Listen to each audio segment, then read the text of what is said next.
So, as your district global service team coordinator, it is both an honor and a privilege to stand before you today, full Lion Year.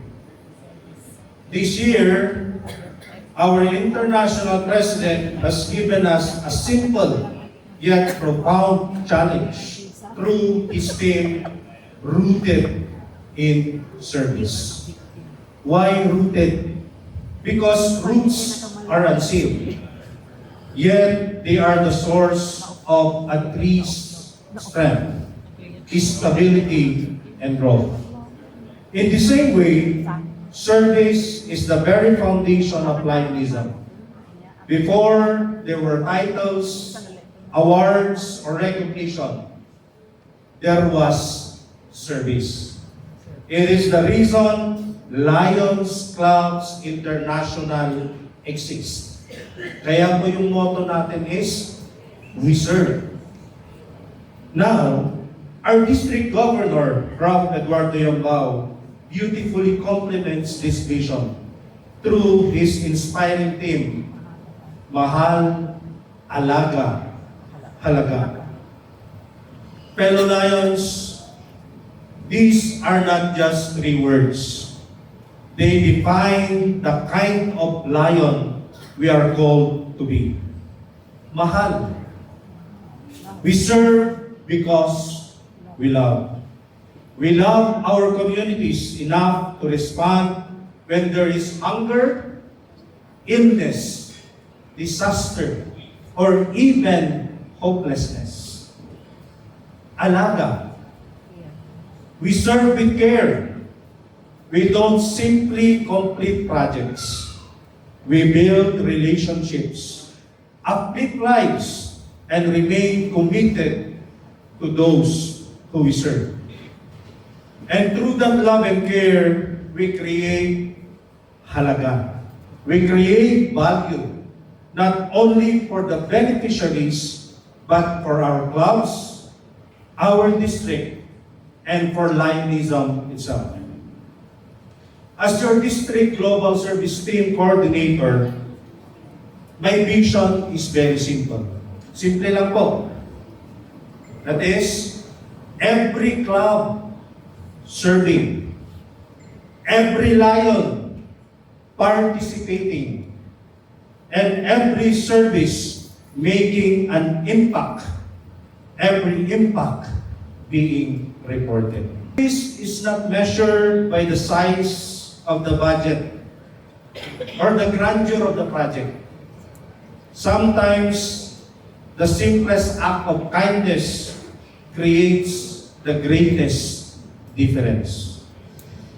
A meal shared, a tree planted, a child encouraged to read, a patient screened, or a family comforted. These are the moments that define who we are as Lions. But, ito lang po, pinaka-importante sa atin. There is one responsibility that we must never overlook. Alam niyo po yun kung ano yun? We must report our service. Nagre-report po ba tayo sa Lions Portal? Yes. Lahat na po ba nag-kick off? Yes. Hindi pa. Mahina, walang nagre-respond. Meron na. Lahat na po ba? Yes. Hindi kayo pwedeng magsinungaling kasi makikita ko sa Lions Portal. At mamaya, sasabihin ko kung sino na yung nakapag-report. So we must report our service because reporting is not about compliance. Reporting is about giving recognition to every volunteer who gave their time, every donor who shared their resources, and every beneficiary whose life was touched. When we report through the Lions Portal, we do more than merely submitting a data. We tell the story of our district. We tell the story of our club. We demonstrate accountability. We inspire other clubs. We strengthen Lions Club's International's global impact. And most importantly, we ensure that every act of kindness is counted. Imagine po natin, if every club, ilan na po ba ang club natin? 71 clubs. O 72 plus 1. Kala. If every club of District 301C, yung 72 clubs, will faithfully report every service activity, imagine the thousands of lives reflected in our reports.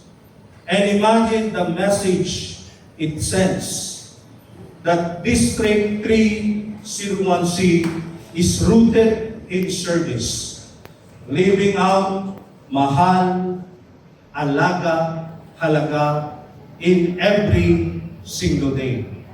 At sabi po ni Gov. Josephine kanina, last line year, number 2 po ang District 301C.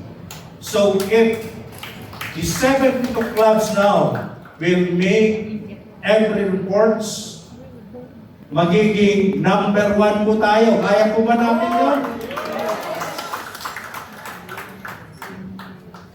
So today, I ask every club president, every club service chairperson, and every Lion who are here today, serve with your heart, serve with purpose, serve together.